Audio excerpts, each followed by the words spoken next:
All right, so important things that we need to know in chapter 14. The terminology for acids and bases is much older than our understanding of atoms. And so, why is this not working? So we have three different definitions that we're going to look at. We're mostly going to focus on Bronsted-Lowry, but we will use the other definitions as well.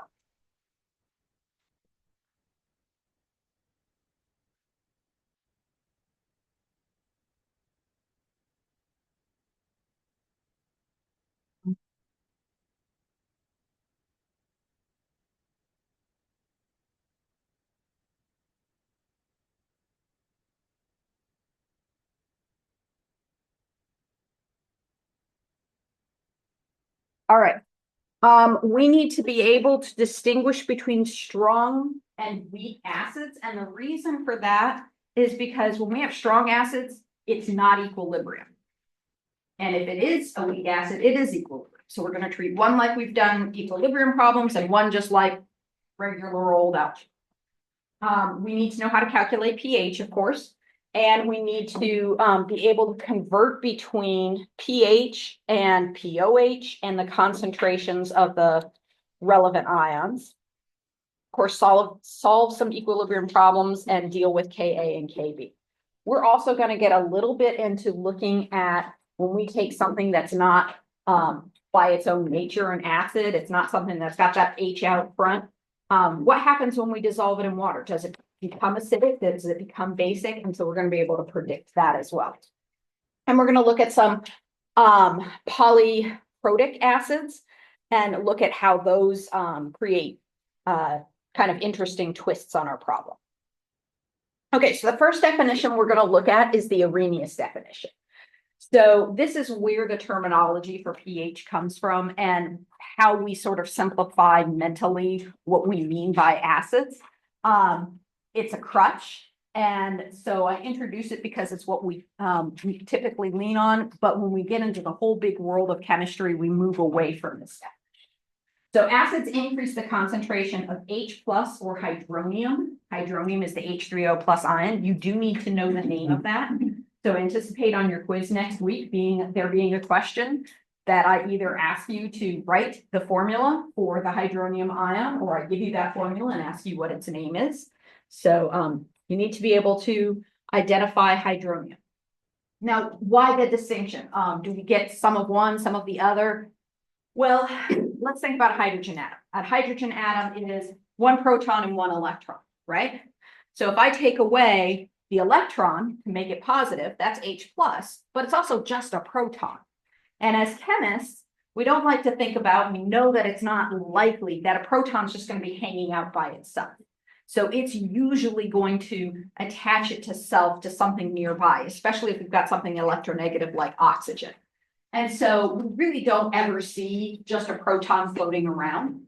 But because that's a proton, a lot of times you will hear acids referred to things that are protic. So a polyprotic acid has two or more hydrogens that can be dissociated. Okay, so we'll hear the term protic, but usually that proton is attaching to water and forming the hydronium ion. Okay, so if we think about classic lab acid, HCl, hydrochloric acid, when we dissolve that in water, so when it's out in the air, it's just a molecule, it doesn't separate out. But once it gets into water, it completely dissociates. Chloride ions are no longer attached to the hydrogen. They're hanging out surrounded by their water buddies. And then all of the hydrogen ions have attached themselves to the water and form H3O plus. So this is what happens when we have a strong acid. All right, so if we think about this, our before scenario, the gas is all of the HCl. So here, just a generic HA is molecules. And then when we put them in the water, there's none of those molecules left, and everything is either the anion, what we call a counter ion, and the H3O plus. And so if we look at a pictorial representation or the particulate domain here, we don't have any of the molecules that have the yellow attached to one of these light blue hydrogens. Okay, so a strong acid completely dissociates. So when we are talking about the concentration of hydronium, which is what we'll use to measure pH, we will look at the label on the bottle and we'll say the bottle says this is 6 molar HCl or this is 0.1 molar HCl. In reality, there is no HCl in that bottle. It is all completely dissociated. So the number on the bottle is actually the concentration of the hydronium. Okay. So for strong acids, whatever we say the concentration of the acid is, that's actually the concentration of hydronium. All right. So key thing here, we're not going to do any equilibrium things. Ice tables, not part of the picture. No, we're going to get back to ice tables in just a minute. Remember, these are the ones that you need to know as strong acids. Be careful with the oxo acids because for each of these, I can take away one of the oxygens and suddenly it's a weak acid. So nitric is strong, nitrous is weak. Sulfuric is strong, sulfurous is weak. Perchloric is strong. Now, chloric is pretty strong. It has a lot of dissociation, but it's still technically a weak acid. And then chlorus and hypochlorous are also weak acids. Okay, so don't just think, oh, it's the nitrogen with oxygens attached. You have to know how many oxygens makes it a strong acid. All right, so in each of these cases, if I have a 6 molar solution of it, or if I have a 6 molar solution of HCl, that really means that the concentration of hydronium is 6 molar. If I had a smaller concentration, that would also be true. And if I switch it from one strong acid to another, it's also true. Okay, how do I know an acid when I see it? Well, normally we've been talking about what we call inorganic acids, which come in 2 flavors, binary and oxo acid. So the binary are the ones where it's just a hydrogen and an element. And the oxo acids have hydrogen and an element and oxygen, which is why we call them oxo acids. In either case, for inorganic acids, we always put the hydrogen out front. So if you see the hydrogen out front, you know, aha, that's an acid. So really the only exception to that is water, which we'll talk about later actually is an acid, but we normally think of as being neutral. So by and large, if you see a hydrogen at the front, you know it's an acid. For organic acids, which if you're taking organic chemistry next semester, the story completely changes. All organic acids are weak acids, okay? And we tend to put the acid part at the end. So the typical way that you write the organic compounds, you might remember from last semester where we had that condensed structural thing. We have the carbon and then what's attached to that carbon, and then the carbon and what's attached to that carbon. So we put the acid at the end because we don't want to start with something other than carbon. So at the end, we'll have the very last carbon and the oxygens attached to it. Now, the way that actually looks on the molecule is there is a double bonded oxygen, single bonded oxygen, and the single bonded oxygen has a hydrogen on it. So this is a carboxylic acid. Okay, so you're familiar with acetic acid as vinegar. Oxalic acid is something that you'll hear about from time to time. Fatty acids, so those are the acids that make up triglycerides. So linoleic acid and stearic acid, and butyric acid, and any that you might have heard of. Those are all organic acids. So 2 things you look for: 1, is there hydrogen out front? 2, does it end in this Cu thing? All right, so we said our first definition was going to be Arrhenius, but we're not going to stick with that definition. We're going to mostly focus on the Bronsted-Lowry definition. So the first section of chapter 14 goes into the Bronsted-Lowry definition. And so with this, we talk about acids being proton donors and bases being proton acceptors. So the first thing this does is it emphasizes that that hydrogen is actually moving on to the water molecule. But the second thing it says we don't have to actually have this be in water. So Gen Chem, we work in water a lot, not a big deal. Organic chemistry, sometimes there's no water around. So we think about this in terms of non-aqueous systems, and then we can keep applying our same rule, okay? So we have the proton donors and the proton acceptors. So what does that look like? So for HCl, so we want our definitions to keep the same acids still being acids with a new definition. So for HCl, H on the Cl, HCl is being donated to the water. So this is the acid, and then the water is a base because it's accepting that. Okay, so in each case, we'll have an acid reactant and a base reactant. Sometimes that reactant is going to be water. So here, water is acting as a base because it is accepting the proton. What if we have an organic acid? That hydrogen at the tail end, the last one, is the one that is protic. Now notice there are a lot of hydrogens on here. So organic acids often have other hydrogens attached.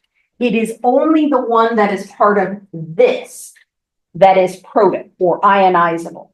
That means that this is the only one that will attach itself to water. These other three hydrogens here, they're stuck because that covalent bond between carbon and hydrogen is very, very strong. Okay, so we got to remember covalent bond's very, very strong, but with that OH bond, that's weaker because it's partially ionic, and that partial ionicness of it allows it to be separated more easily. Okay, so here's pictorial representation of this. So we have the same scenario with HCl on the top. But what if we have something other than an acid being added? So ammonia is what we typically consider to be a base, okay? So the way bases work is they accept the proton. So we can get this proton here attaching over here. So this is the proton acceptor, it's the base. Water then is donating the proton.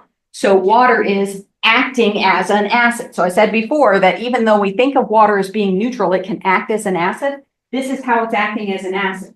It's giving up a proton to something else. All right, our last definition, we're not going to worry about too much in this class. I'm going to throw it out there because you'll hear it in organic, and then we also use it in inorganic chemistry. And this is where we think of lone pairs rather than the proton moving around. The reason that's important is that when you get to organic chemistry, the only thing you're allowed to move around are the electrons. You'll draw arrows all over the place. Arrows always mean the electrons are moving. So to keep consistent, rather than saying the proton's moving over here, they say, oh, what's happening is the electrons are going and attaching themselves to the proton. Okay? So then we kind of switch. Acids accept the lone pair, bases donate the lone pair. All right, so if we go back to that picture, you'll see that the arrow here on the ammonia is showing the lone pair moving. That's what you'll see with organic chemistry. All right, bases, we're going to recognize them primarily because they will be metal hydroxide. So you work a lot with sodium hydroxide in lab. I know you're using that this week. If you have the metal in group 1, lithium, sodium, potassium, rubidium, those metal hydroxides are considered strong bases. Those are the ones I want you to know. Now, if we have a metal oxide, as soon as that oxygen dissolves in water, it's going to start attaching itself to hydrogens and become a hydroxide. So metal oxides are also considered to be bases. Carbonates, these are also bases. These are going to be weak. And then anything with a nitrogen has that lone pair on it that can start attaching to things. So in organic chemistry, when you attach a nitrogen to a carbon, that's an organic one, we call those amines, and it comes from ammonia. So if I attach an ammonia to a carbon, it becomes an amine. So amines and ammonias are bases. So there's a little bit more to remember with bases, and we're less familiar with that idea. So I will try to point those out as those come up. So we can recognize an acid, we can recognize a base. Now let's talk about what happens when they are weak. So we said with the strong, they dissociate completely.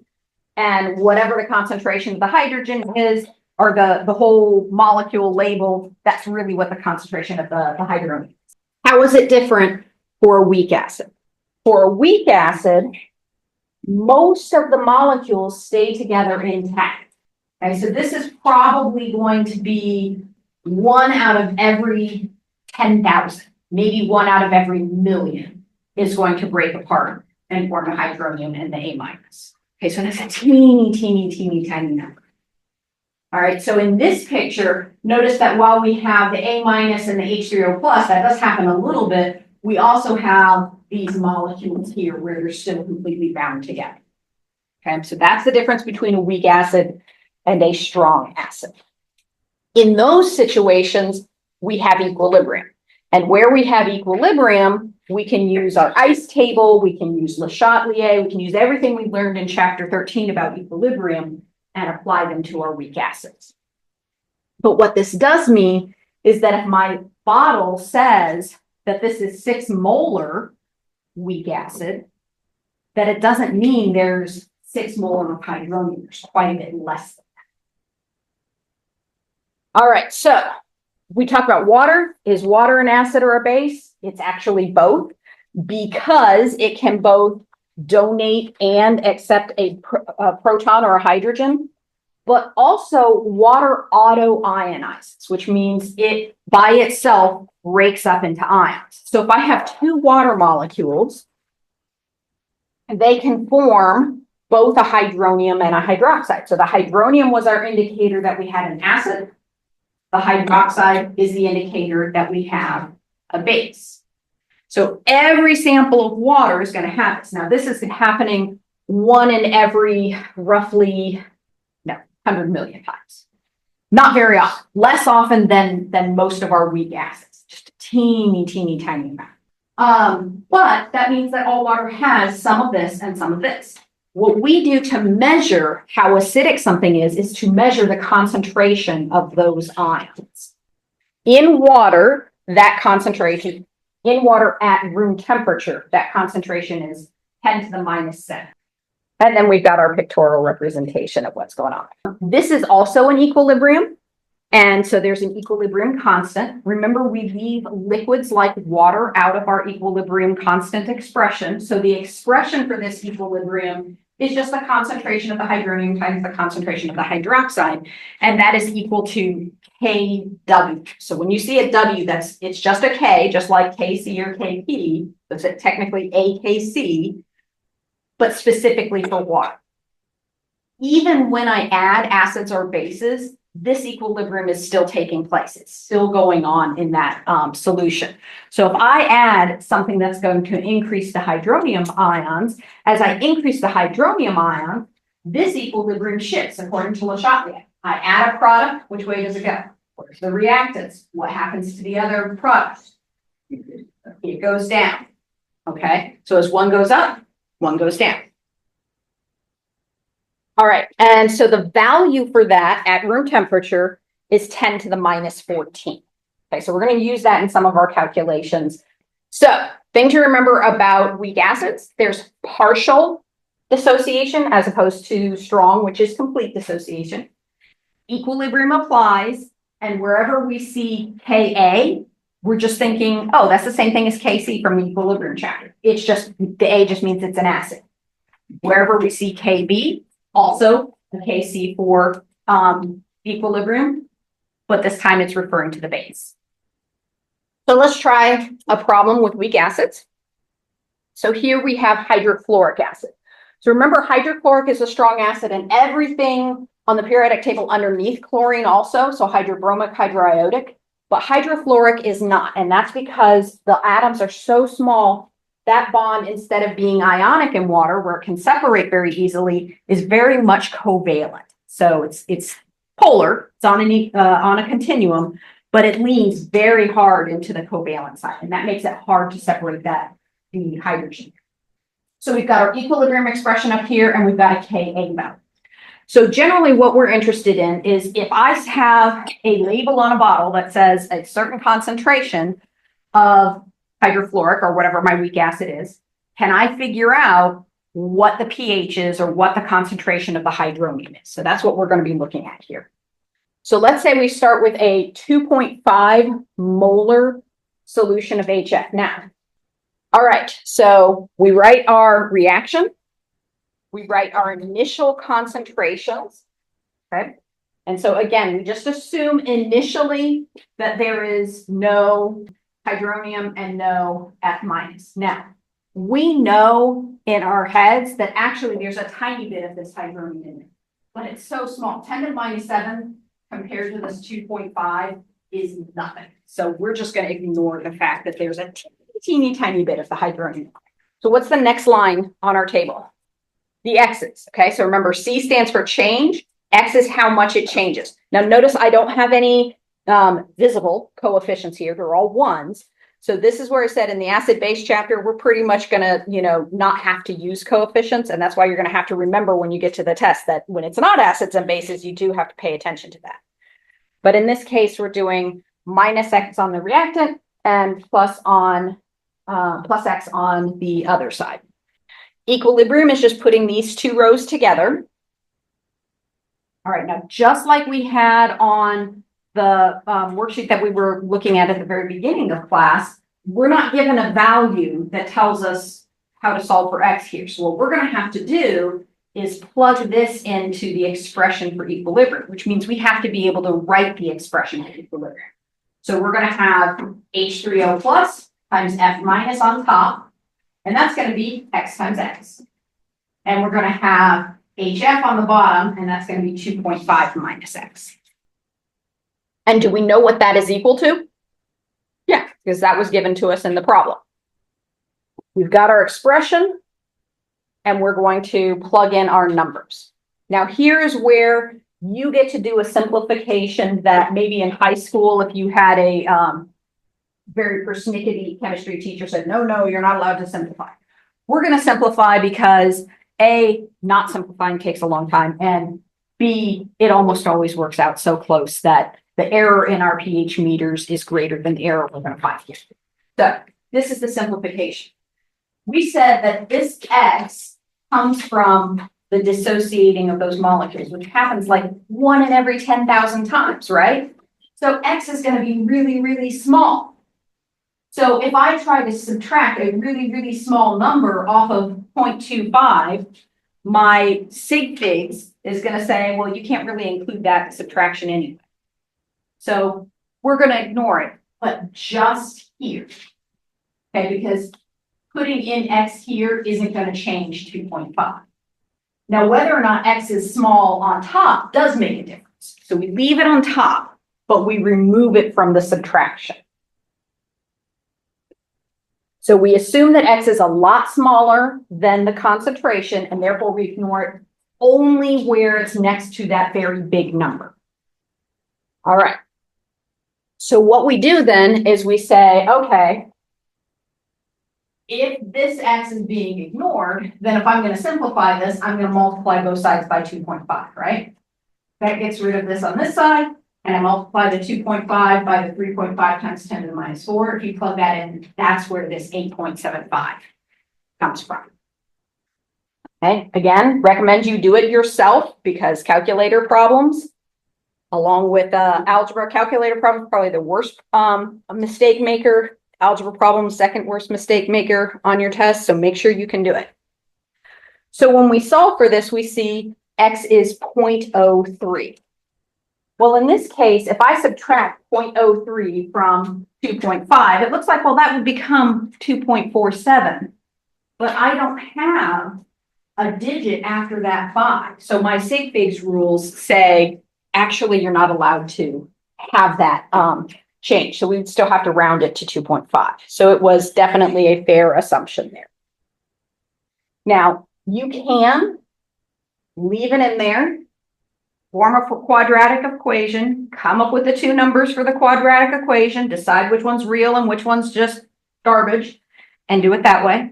Or you can do, okay, let me assume that this is actually X and start with 2.47 here and then solve for it and go through and see if you get a different answer doing that a few times. Okay, last thing we want to look at today is measuring pH because acids are all about measuring pH. Now, it is not logical the way that we do this. As something becomes more acidic, the pH goes down. So it's counterintuitive. That's the word that I was trying to think of there. So you would think that a higher number means more acidic, a higher number means less acidic. So pH, there's some debate about what the P stands for. I think of it as the power of hydrogen. And if you think of the power as the exponent, that can help you kind of make a ballpark. Yes. The formula is negative log of H3O plus. So remember, if you're using my little white calculators with logs, you have to do everything backwards. You have to put a number, you have to do the negative after you do the number, then you hit the log, and then you're going to hit the negative again. If you have a graphing calculator, you can do everything forward. Okay. Ignore that 7 for the moment. So if we have a 0.001 concentration for hydrochloric acid, and I plug that into the negative log of the concentration, negative log of 0.001 is going to be 3. Okay, if you have a handy calculator, you might plug that in, verify that for yourself. Now, if I were going to write 0.001 in scientific notation, it would be 1 times 10 to the what?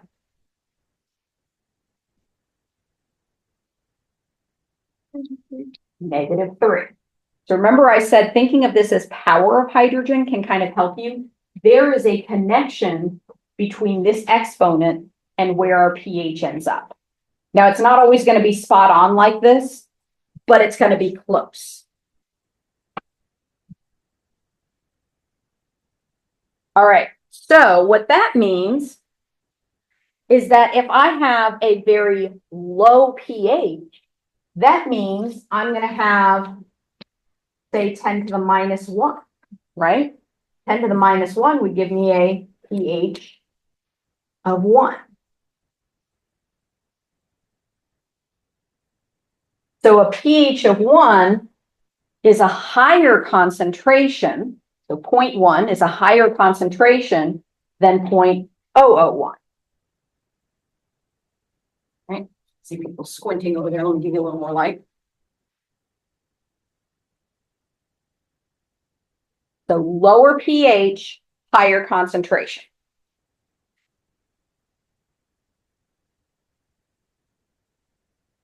Now we said the concentration of H3O plus in water was 10 to the -7.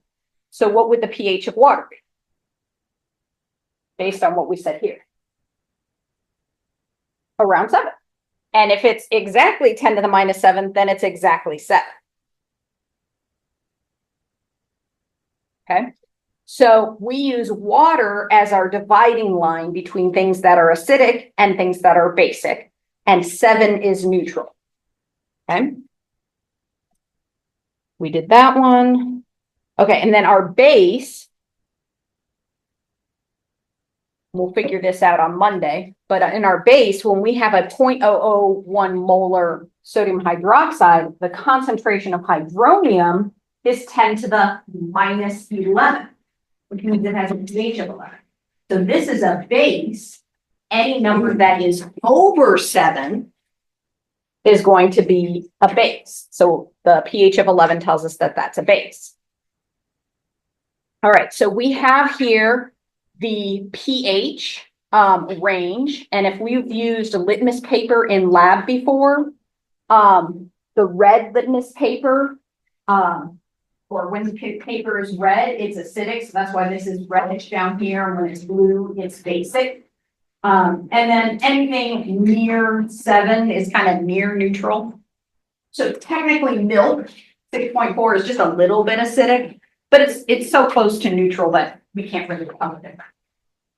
In fact, if I were just to get fresh water from a spring, from a lake, from a river, even unpolluted, natural, perfect water, it's still going to be even more acidic than that. It's going to be around a 5.6.